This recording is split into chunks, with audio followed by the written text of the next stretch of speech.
Power കട്ടല്ല, power failure ആ വേർഡാണ് ഇന്ന് സണ്ണി ജോസഫ് വൈദ്യുതി മന്ത്രി ആദ്യമായി മീഡിയാസിനെ അഡ്രസ് ചെയ്തപ്പോൾ പറഞ്ഞത്. കൃഷ്ണൻകുട്ടി എന്ന കഴിഞ്ഞ വൈദ്യുതി മന്ത്രി പറഞ്ഞത് എന്തായിരുന്നു? അതിഭീകരമായ രീതിയിൽ ഹൗസ് ഹോൾഡിന്റെ ഉപയോഗം കൂടിയപ്പോ grinder, washing machine, fridge, AC, അങ്ങനെ ഫാനുകൾ എല്ലാം ചരിത്രത്തിൽ ഇന്ന് വരെ കാണാത്ത രീതിയിൽ കേരളത്തിൽ ഉപയോഗം കൂടിയപ്പോ അത് വലിയ ഒരു പ്രശ്നത്തിലേക്ക് പോയി.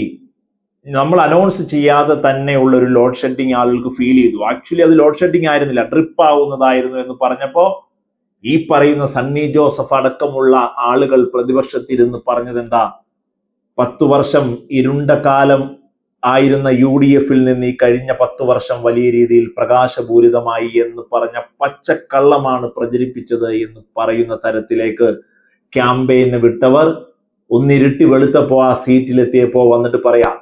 കൃഷ്ണൻകുട്ടി എന്ന വൈദ്യുതി മന്ത്രിയും ഇന്ന് ആദ്യമായി സണ്ണി ജോസഫ് എന്ന വൈദ്യുതി മന്ത്രി മാധ്യമങ്ങളെ കണ്ടപ്പോഴുള്ള രണ്ട് കാരണങ്ങൾ, രണ്ട് താരതമ്യങ്ങളാണ് ഇന്ന് വലിയ രീതിയിൽ ചർച്ചയാകേണ്ടിയിരിക്കുന്നത്. എന്താണത്?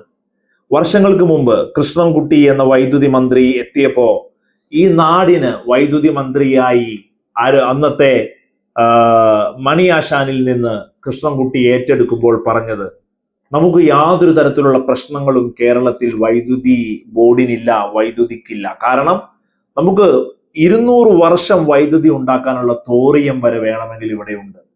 നമ്മളൊന്ന് മനസ്സ് വെച്ചാൽ ആണവ നിലയങ്ങൾ ഉണ്ടാക്കാൻ പറ്റിയില്ലെങ്കിലും തോറിയം നിലയങ്ങൾ പോലും ഉണ്ടാക്കി വളരെ കുറഞ്ഞ ചെലവിൽ നമുക്ക് മുമ്പോട്ട് പോകാൻ പറ്റുന്ന ഇന്ത്യയിലെ തന്നെ ഏറ്റവും കോൺഫിഡന്റ് സേഫ് സ്റ്റേറ്റ് ആയി നമുക്ക് മാറ്റാൻ സാധിക്കും. ജനങ്ങളെ നിങ്ങൾ പേടിക്കേണ്ട, വൈദ്യുതിയിൽ നമ്മൾ സ്വയം പര്യാപ്തമാണ് എന്നാണ് പറഞ്ഞത്.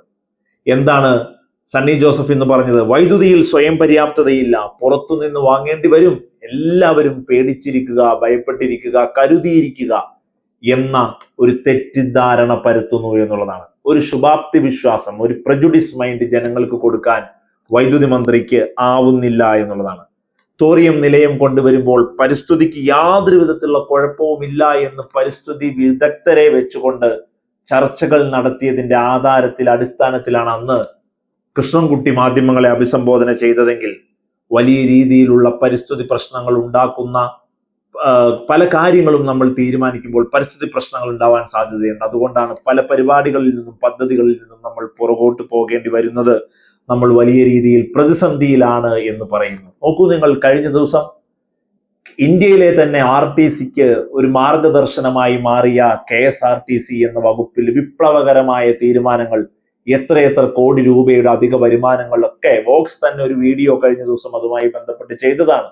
അവിടെയാണ് CP ജോൺ എന്ന് പറയുന്ന ഗതാഗത മന്ത്രി വന്നിട്ട് പറയുന്നത് സിക്കിലാണ് KSRTC എന്ന് പറയുന്നത്.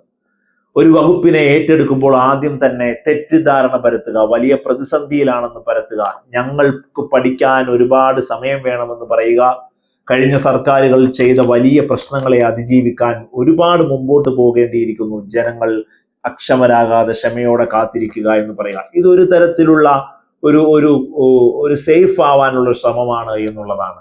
നോക്കൂ നിങ്ങൾ, ഒരു പ്രശ്നവുമില്ലാത്ത വൈദ്യുതി ബോർഡിന് നിങ്ങൾ കൂടുതലൊന്നും ചെയ്യേണ്ട. കഴിഞ്ഞ 10 വർഷം ഇരുട്ടില്ലാത്ത കേരളത്തെ ഈ നാട്ടിൽ സൃഷ്ടിച്ച LDF ഗവൺമെന്റ് ചെയ്തതിനെ അത് തുടർന്നു പോകാൻ പോലും നിങ്ങൾക്ക് കഴിയുന്നില്ല എന്നുള്ളതാണ്.